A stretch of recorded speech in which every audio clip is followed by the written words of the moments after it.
Hello साथीहरु, आज म तपाईले सिकाउने चाहिँ फोन पे बिजनेसको तपाईले अकाउन्ट कसरी क्रिएट गर्ने, त्यससँगै तपाईले त्यसको कसरी भेरिफाई गर्ने, एप्रुभल गर्ने, त्यसको बारेमा म तपाईले सिकाउन गइरहेको छु। तपाई च्यानलमा नयाँ च्यानललाई सब्स्क्राइब गर्नु साथै बेल आइकनलाई पनि प्रेस गर्नु साथै भिडियोलाई लाइक, शेयर, कमेन्ट पनि गर्नु। सबभन्दा पहिला तपाई phone pay business app download गर्नुपर्छ। तपाईले प्ले स्टोरबाट इन्स्टल गर्नुपर्छ। इन्स्टल गरिसकेपछि तपाई यहाँ देख्नुहुन्छ फोन पे को एप यस्तो आउँछ। तपाईले इन्टरफेस यस्तो आउँछ। खोल्दाखेरि सिम्पली दिन्छ PhonePe business for business लेखेर आउँछ, देख्न सक्नुहुन्छ। तपाईले यहाँ तपाईले युजर नेम दिनुपर्छ, त्यसपछि पासवर्ड, त्यसपछि लगइन। तर तपाईले फर्स्ट टाइम रजिस्टर गर्दै हुनुहुन्छ, तपाई यहाँ क्रिएट गर्नुपर्छ अकाउन्ट। सिम्पली यहाँ देख्नुहुन्छ तल देख्न सक्नुहुन्छ रजिस्टरको अप्सन रहेछ। रजिस्टरमा सिम्पली क्लिक गर्नुपर्छ। यहाँ रजिस्टरको अप्सन सिम्पली यसमा क्लिक गर्नु होला तपाईले। जस्तै कि म रजिस्टर गर्न गइरहेको छु, यहाँ देख्न सक्नुहुन्छ तपाईले। देन टर्म्स एन्ड कन्डिसन आउँछ रजिस्टर गर्दाखेरि। तपाईले यहाँ अनि टर्म्स एन्ड कन्डिसनलाई आई एग्री गर्नु तपाईले, या त तपाईले पढ्न सक्नुहुन्छ तपाईले टर्म्स एन्ड कन्डिसन। त्यसपछि आई एग्री रहेछ, सिम्पली यसमा क्लिक गर्नु तपाईले। आई एग्रीमा क्लिक गर्दाखेरि तपाई देख्न सक्नुहुन्छ अब तपाईले यहाँ भनेको छ, यहाँ तपाईलाई enter company PAN number, enter register company number, enter your business name, अनि त्यसपछि तपाईले यहाँ सेलेक्ट मर्चेन्ट टाइप, त्यससँगै तपाईले choose bank, enter your email address अनि रिफर्ड बाई। त यहाँ सिम्पली तपाईले के गर्नुपर्छ, तपाईले यहाँ प्यान नम्बर दिनु होला। त्यसपछि तपाईले यहाँ आफ्नो नाम दिनु होला, मतलब कि यहाँ भनेको छ इन्टर योर बिजनेस नेम या इन्टर रजिस्टर कम्पनी नेम। त सिम्पली यहाँ देख्न सक्नुहुन्छ तपाईले यहाँ दुबईमा तपाईले दिन सक्नुहुन्छ। जस्तै कि म दिन गइरहेको छु, यहाँ देख्न सक्नुहुन्छ कम्पनी प्यान नम्बर भनेको छ। त देख्न सक्नुहुन्छ यहाँ मैले व्यक्तिगत प्यान नम्बर दिएको छु। यहाँ एभाइलेबल लेखेर आएको छ, देख्नुहुन्छ प्यान एभाइलेबल। अनि यहाँ देख्नुहुन्छ यहाँ इन्टर रजिस्टर कम्पनी नेम, यहाँ मैले आफ्नै नाम दिएको छु भूपेन्द्र कुमार चौधरी, यहाँ इक्जाम्पलको लागि। त्यसपछि यहाँ देख्नुहुन्छ यहाँ मेरो इन्टरियर बिजनेस नेम, त्यहाँ मैले आफ्नै नाम दिएको छु इन्टरियर बिजनेस नेम भूपेन्द्र कुमार चौधरी। अनि त्यसपछि तपाईँ स्क्रल डाउन गर्नु होला। त्यसपछि तपाईँ यहाँ देख्न सक्नुहुन्छ तपाईँको यहाँ भनेको छ चुज योर ब्याङ्क। तपाईँको एकाउन्ट मतलब खाता कुन ब्याङ्कमा छ त्यो ब्याङ्क चुज गर्ने पनि छ। यहाँ त मैले ग्लोबल आइएमबी ब्याङ्क चुज गरेको छु। त्यसपछि तपाईँ मैले आफ्नो इमेल एड्रेस दिएको छु, इन्टर योर इमेल एड्रेस। त्यसपछि तपाईँ इमेल एड्रेस दिइसकेपछि यहाँ मैले इमेल एड्रेस हाइड गरेको छु सेक्युरिटी पर्पजको लागि। त्यसपछि रिफर्ड बाई, यहाँ तपाईँले यहाँ नम्बर एनटिसी एनसेल एसमार्टसेल जुन छ त्यो तपाईँले या जुन तपाईँले जुन एकाउन्टबाट मतलब मोबाइल नम्बरबाट एकाउन्ट क्रिएट गर्न चाहन्छु फोन पे बिजनेसको, तपाईँले यहाँ तपाईँले आफ्नो मोबाइल नम्बर दिनु होला। त्यसपछि रेजिस्टर गर्नु होला सिम्पली। त्यसपछि दिनु यस्तो त्यसपछि तपाईँको अब तपाईँले भेरिफाई मोबाइल नम्बर भनेको यहाँ तपाईँले भेरिफाई मोबाइल नम्बर तपाईँले आफ्नो दिनु होला। मोबाइल नम्बर यहाँ दिनुपर्ने छ। जस्तै कि म आफ्नो मोबाइल नम्बर दिनु गइरहेको छु। यहाँ मैले एनसेलको मोबाइल नम्बर 10 डिजिटको मैले सेक्युरिटी पर्पजलाई हाइड गरेको छु। त्यसपछि यहाँ सबमिटको option simply submit OTP code verification code पठाउँछ तपाईँको मोबाइल नम्बरमा, मेसेज बक्समा आएको हुन्छ। त्यसपछि तपाईँले यहाँ 6 डिजिटको ओटिपी कोड हाल्नु होला। मैले ओटिपी कोड हालिसकेको छु। त्यसपछि सबमिटको अप्सन रहेछ, यहाँ सिम्पली सबमिटमा क्लिक गर्नु तपाईँले। जस्तै कि म सबमिट गर्न गइरहेको सिम्पली सबमिट गरिरहेको छु, देख्न सक्नुहुन्छ। यहाँ रजिस्टर सक्सेसफुली लेखेर आयो, देख्न सक्नुहुन्छ। Register successfully merchant has been created successfully waiting for approval. अब अप्रुभलको लागि केही टाइम लाग्नेछ तपाईँले। त्यसपछि यहाँ ओके गर्न सक्नुहुन्छ। यहाँ त मेसेज बक्समा पनि आएको छ, यसमा मेसेज बक्समा पनि आइसकेको छ। तपाईँले दिनुहुन्छ dear Bhupendra Kumar Chaudhary your user name is, यहाँ युजर नेम तपाईँको मोबाइल नम्बर नै हुन्छ युजर नेम। त्यसपछि please generate password from PhonePe business app और web app using this user name, thank you PhonePe. तपाईँले यहाँ अब तपाईँले पासवर्ड जेनरेट क्रिएट गर्नुपर्ने हुन्छ। तपाईँले यही मतलब मोबाइल नम्बर नै तपाईँको युजर नेम हुनेछ। अनि तपाईँले या त वेबबाट पनि गर्न सक्नुहुन्छ, वेबसाइटबाट या तपाईँले एप मार्फत पनि। जस्तै कि म गर्न गइरहेको छु। यहाँ पे बिजनेस फेरि एप खोल्नुलाई तपाईँले या त वेबसाइटमा पनि गएर तपाईँले गर्न सक्नुहुन्छ। त यहाँ म देख्न सक्नुहुन्छ यहाँ फोन पे बिजनेस रहेछ सिम्पली। अनि स्क्रोल डाउन गर्नु तपाईँले, स्क्रोल डाउन गर्दाखेरि यहाँ देख्न सक्नुहुन्छ तपाईँको अलिकति स्क्रोल डाउन गर्नु तपाईँले केही देख्न सक्नुहुन्छ। सिम्पली यसमा क्लिक गर्नु तपाईँले।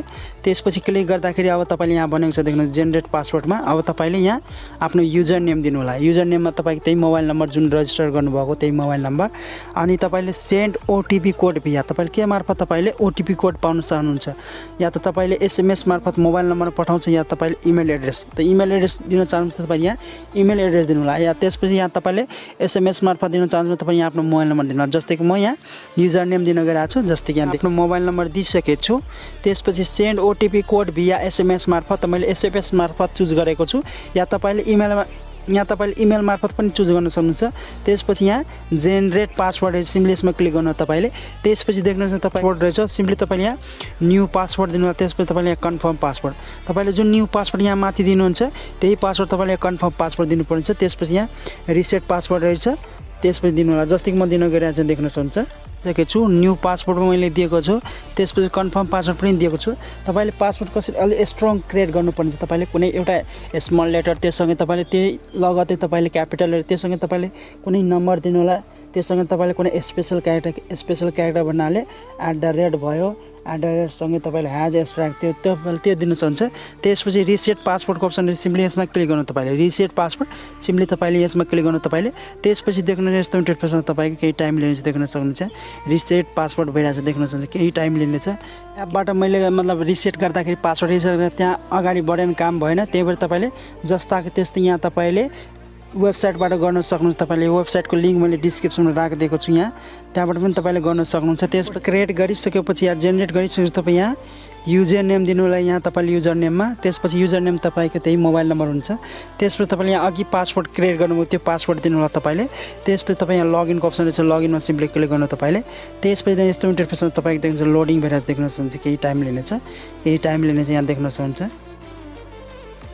यहाँ देखिन्छ welcome to PhonePe Bhupendra Kumar Chaudhary, do you want to start tutor or skip. मतलब तपाईँले ट्युटर गर्न चाहन्छ, तपाईँले केही सिक्न चाहन्छ यहाँबाट भने यहाँ ट्युटर गर्न चाहन्छ, या तपाईँले स्किप गर्न चाहन्छ यहाँ तपाईँ स्किप गर्न चाहन्छ। जस्तै स्टार्ट ट्युटर गरेँ मैले।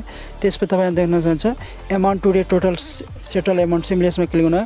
रिक्वेस्ट पेमेन्ट, यो तपाईँले केही ट्युटोरियल दिन्छ, त्यसपछि नोटिफिकेसन आउँछ। त्यसपछि यहाँ दिनुहुन्छ सेटिङ्स आउँछ, त्यसपछि तपाईँ दिन्छ यस्तो आउँछ रिफन्ड, त्यससँगै तपाईँले यस्तो इन्टरफेस आउँछ स्टेटमेन्ट्स, त्यससँगै तपाईँले क्लिक गरेर त्यससँगै तपाईँले यहाँ देख्न सक्नुहुन्छ। तपाईँले यसरी तपाईँले देख्न सक्नुहुन्छ। भेरिफाई गर्न एप्रुभल गर्नुको लागि तपाईँले सिम्पली यहाँ जानुलाई यसमा क्लिक गर्नु। सेटिङको अप्सन रहेछ, सेटिङमा सिम्पली जानुलाई सिम्पली यसमा क्लिक गर्नु तपाईँले।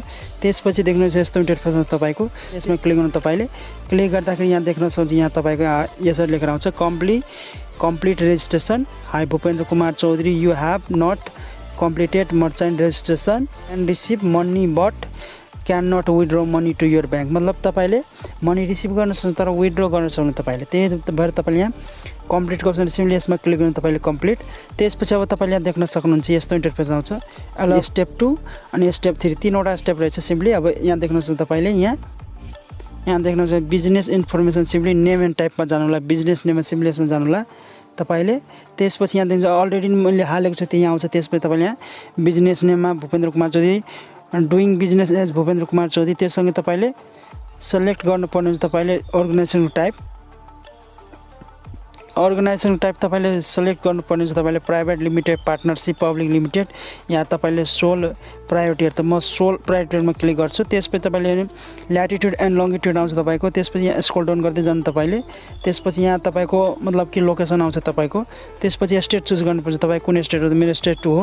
अनि डिस्ट्रिक्ट चुज गर्नुपर्छ, त मेरो डिस्ट्रिक्ट हो सप्तरी डिस्ट्रिक्ट हो। अनि सेलेक्ट म्युनिसिपालिटी, त मेरो अग्नि साइड के छ रुरल म्युनिसिपालिटी।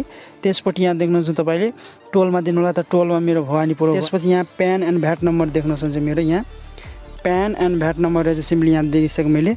त्यसपछि तपाईँले स्क्रोल डाउन गर्नु, तपाईँले यहाँ तपाईँले दिन सक्नुहुन्छ। तपाईँले रेजिस्ट्रेसन नम्बर छ भने त्यससँगै तपाईँले ननको अप्सन रहेछ। त्यसपछि select registration with estimated transaction daily भनेको छ काउन्ट, तपाईँले कति मतलब काउन्ट गर्न सक्छ त्यो त्यति दिनु 10 दिएँ मैले। त्यसपछि तपाईँले यहाँ भ्यालु कति छ त्यो दिनु होला। तपाईँले यहाँ जति दिन सक्नुहुन्छ तपाईँले, मैले इक्जाम्पललाई देखाइदिएँ, तपाईँले 25 दिएँ।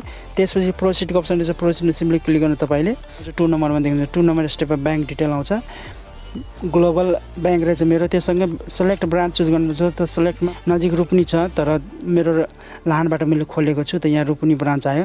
त्यससँगै अब तपाईँले एकाउन्ट नम्बर दिनुपर्ने चाहिँ यहाँ तपाईँले एकाउन्ट नम्बर, एकाउन्ट नेममा म आफ्नो नेम दिइहाल्छु भूपेन्द्र कुमार चौधरी। त्यसपछि यहाँ अब एकाउन्ट नम्बर दिनुपर्छ, त एकाउन्ट नम्बर म दिन्छु दिएको छु। त्यसपछि यहाँ एकाउन्ट नेम दिएको छु भूपेन्द्र कुमार चौधरी रहेछ। त्यसपछि यहाँ प्रोसिडको अप्सन रहेछ, सिम्पली प्रोसिडमा क्लिक गर्नु तपाईँले। त्यसपछि थर्ड स्टेपमा आउँछ, तपाईँले देख्नुहुन्छ थर्ड स्टेपमा। त्यसपछि एट्याचमेन्टमा तपाईँले देख्नुहुन्छ प्यान सर्टिफिकेट दिनुपर्छ। तपाईँले यहाँ तपाईँले प्यान सर्टिफिकेट दिनु होला अपलोड डकुमेन्टमा। त्यससँगै बिजनेस रेजिस्ट्रेसन सर्टिफिकेट दिनु होला तपाईँले। यो बिजनेस रेजिस्ट्रेसन सर्टिफिकेट जरुरी छैन, तर तपाईँले यहाँ प्यान सर्टिफिकेट जरुरी छ यहाँ देख्नुहुन्छ, किनभने स्टारको चिन्ह लागेको छ। त्यससँगै तपाईँले यहाँ मर्चेन्ट एग्रिमेन्ट डकुमेन्ट दिनु होला छ भने, छैन भने नदिँदा पनि हुन्छ। तर यहाँ त्यसपछि लास्टको अप्सन रहेछ प्रोसिडको, जस्तै कि म दिन गइरहेको छु प्यान सर्टिफिकेट, मसँग मात्र प्यान सर्टिफिकेट मात्र छ, मतलब कि प्यान रहेछ यसरी टिक लागेर आउँछ देख्न सक्नुहुन्छ। त्यसपछि अब प्रोसिडको अप्सन रहेछ, प्रोसिडमा सिम्पली क्लिक गर्नु तपाईँले। त्यसपछि